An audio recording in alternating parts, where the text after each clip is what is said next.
What is going on, ladies and gentlemen? Welcome to my F1 channel. Welcome to Peter on Pole. My name is Peter. In pole position, yes, ladies and gentlemen, we're going to be discussing the Austrian Grand Prix, which Charles Leclerc took the race win in what I would say a strange circumstance, a strange set of circumstances. Why do I say that? Purely because where did this pace come from? Where did this come from all of a sudden? When you look at the course of the weekend, from the Friday at qualifying, from the sprint race itself on Saturday, and then the race day on Sunday. I mean, what on earth? Where did that pace come from? It looked like they had something hidden and tucked away, sort of hidden and tucked away with that Ferrari.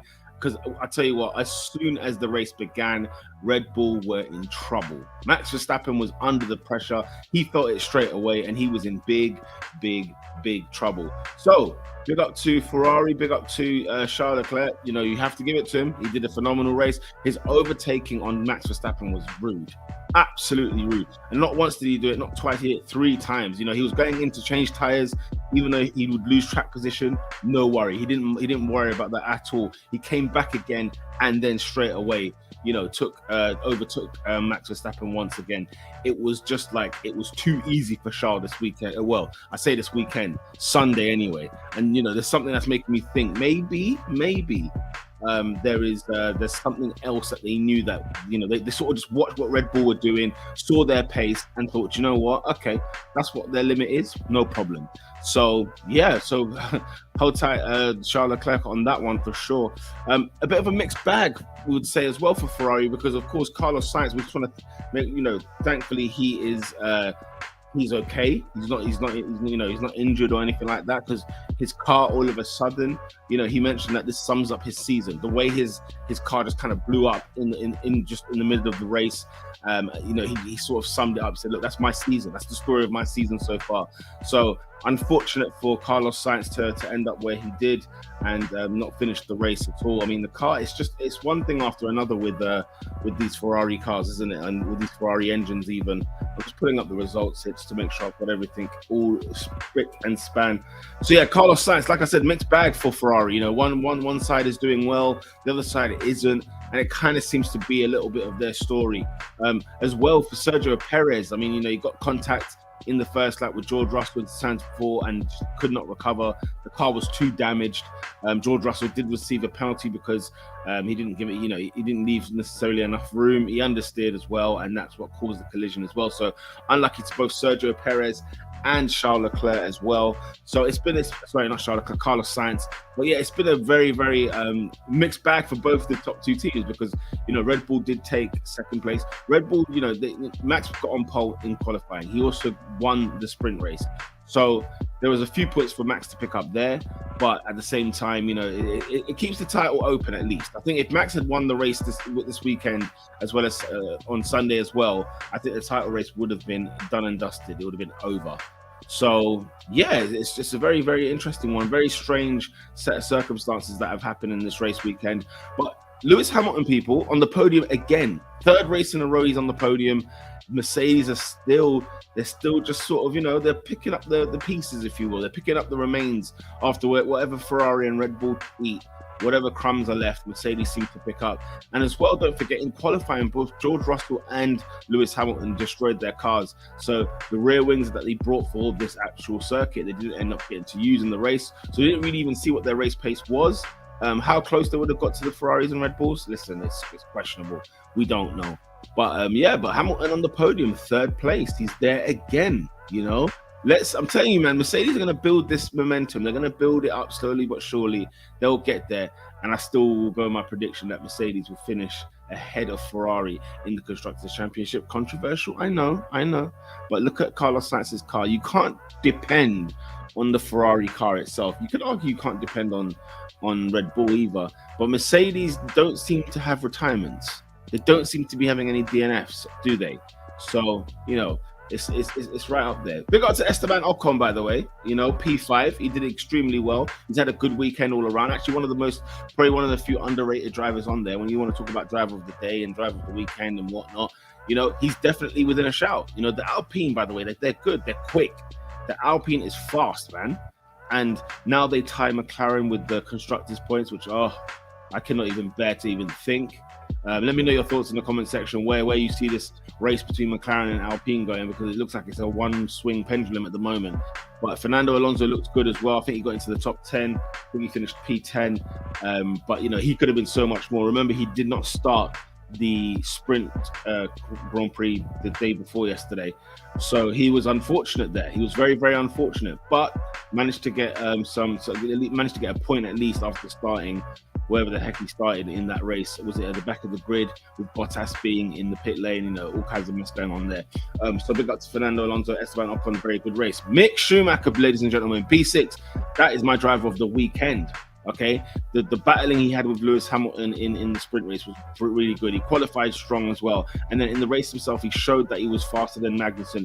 He got ahead of that pack, which was like the Lando Norris pack with K-Mag and who else was in that melee? I guess it was like Danny Ricciardo, Alonso, Ocon. He was in that mix, and he just finished behind Ocon. But I tell you what, Mick Schumacher has been brilliant all weekend, and he's showing his real.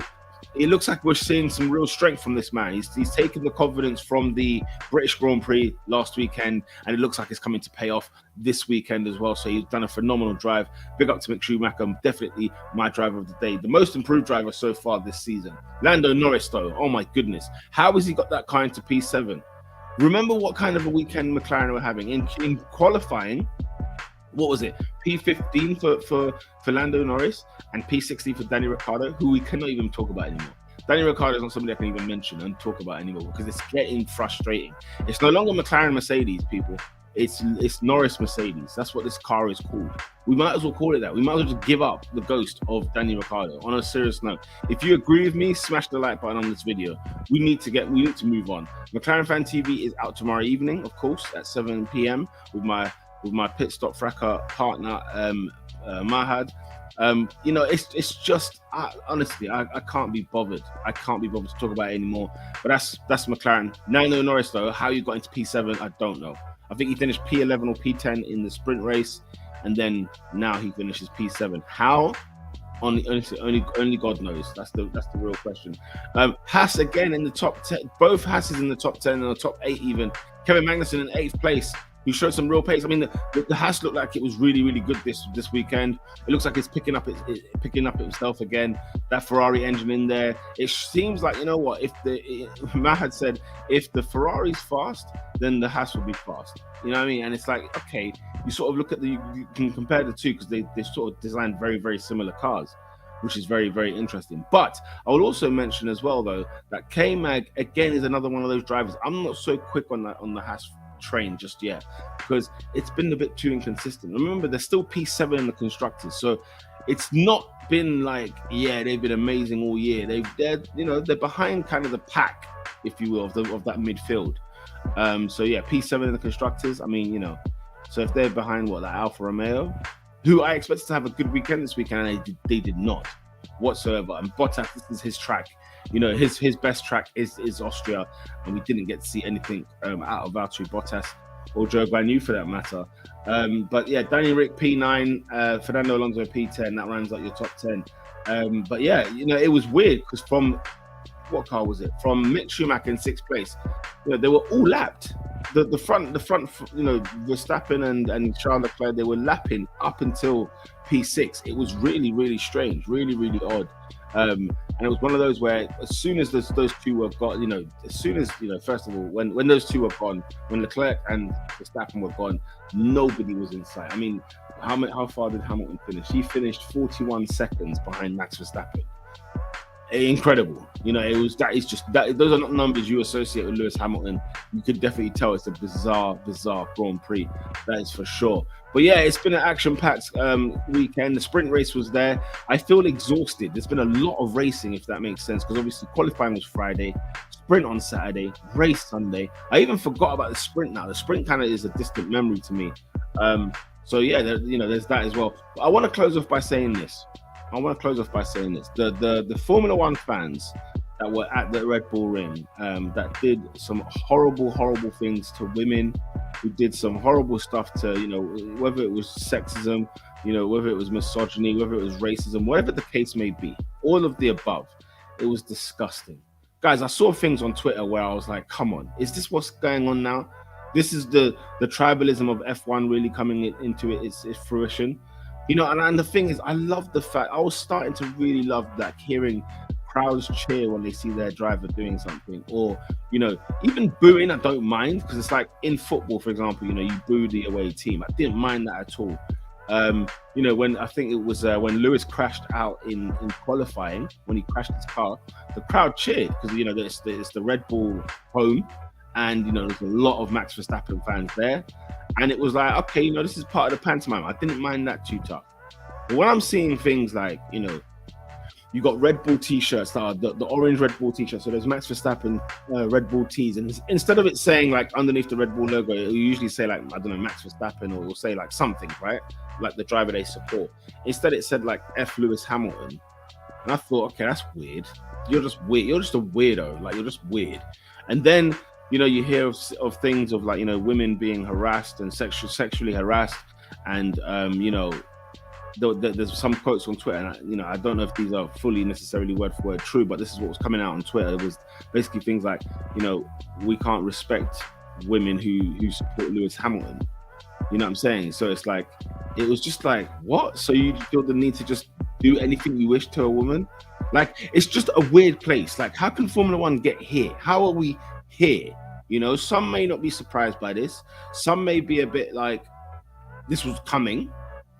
And some are like, this has been going on forever, you know? And to me, you know, I have to get myself out into the real world at times, because there are many times where a place like Formula One, for example, is a good escape. It's a good place to get away from all the nonsense that goes on around the world.